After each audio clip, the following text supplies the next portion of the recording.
Welcome back to Season 3 of the Library Makerspace Podcast, broadcasting from Canyon Springs Library in North Las Vegas. I'm Casey, joined by Jade, Diego, and Dr. Rico. Each episode, we connect the library to the world beyond books, spotlighting students, staff, and the stories that make our community unique. That's right. This is episode 3 of the season, and we got a packed lineup. We'll kick things off with Coach Griff and Principal Canfield to talk soccer, teamwork, and student motivation. Then we will join Principal Canfield again for Principal Corner, dive into the mystery of tarot cards, and wrap it up with the book review of Tuesdays with Maury by Mitch Albom. Now, before we start the interviews, it's time for our Library News Minute. The North Las Vegas Library District, our new partner, visited on Tuesday, December 9th to sign students up for the eLibrary cards and introduce programs like Learning Express for ACT and PSAT prep, along with the new reading contests. We'll be seeing more of them in our library in November. Teachers brought their classes into the library for seminars on research databases and reliable sources. Our Museums in a Box program will resume next semester with exhibits on the history of children, Black History Month, and pioneers in Nevada. And finally, juniors and seniors ACT All-Stars. Junior 236 is back in the library every Tuesday and Thursday from 1:30 to 3 p.m., January 6th through February 17th. Last time, our All-Stars crushed it, outscoring the rest of the classes by nearly 4.5 points, which is huge in the ACT world in terms and scholarships, admissions, and even recognition. Bring your friends and your friends' friends to ACT All-Stars. That's our Library News Minute.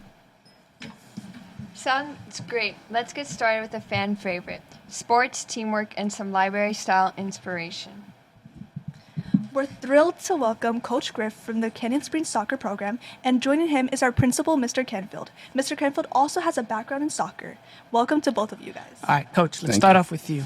So when you were just a kid, barely living life, wee little lad, was there a specific player that really caught your eye as when you were just small and you saw, hey, I really like that player, Yes. and that got you into soccer? My first favorite player was Ronaldo, but R9 Ronaldo, not the Brazilian. Yes, not the current one that everybody's familiar with.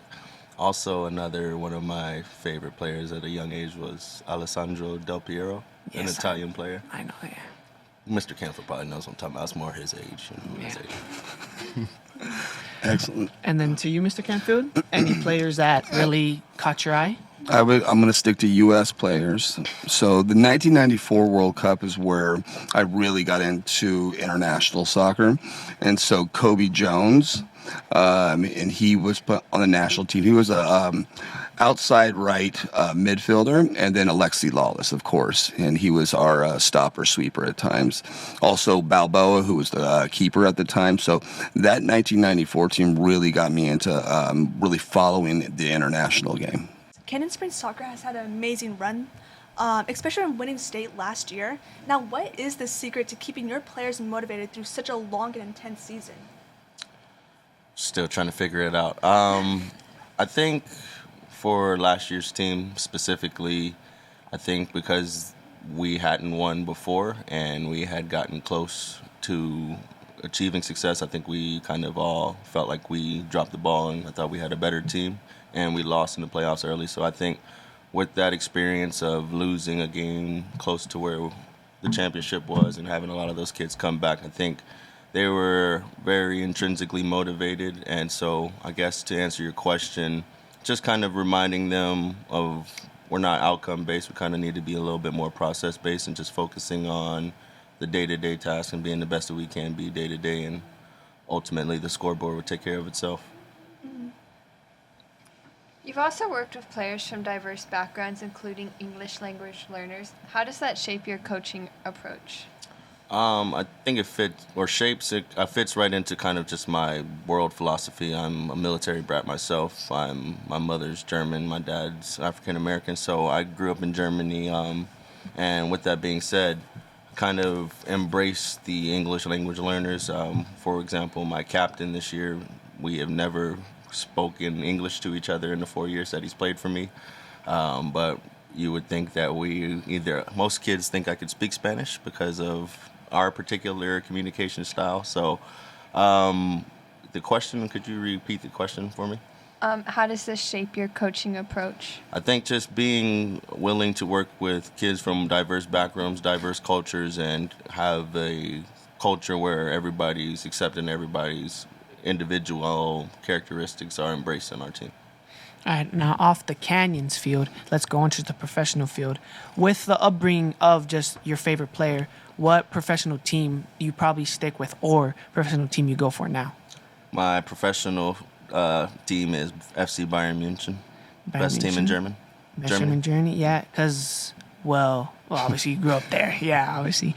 And then for you, Miss Canfield, I know United, but is there a different type of team that you also go for, or you just sticks out for you?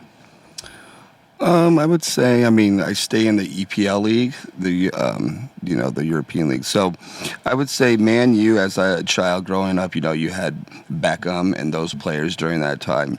But also Liverpool, and that's one team I followed. I know they're arch rivals at times, but those are two of my top teams for sure in the English league.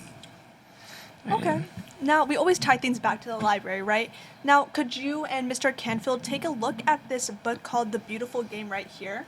Here, if you guys want to start off looking at it. It's English for football or soccer. Here, right here. This page specifically. Now, it's about for teaching soccer or football to ELLs, and maybe in the future help out some ELL students along with our podcast team. It's kind of the game that we're gonna play right now. Here, you can just take a look at it too.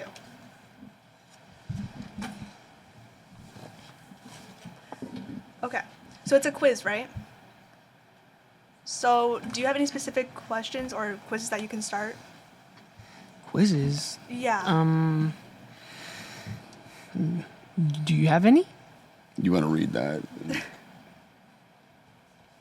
Maybe that's a question. Then. Oh, okay. So, we're going to do task 2. Describe where the lines are on the pitch.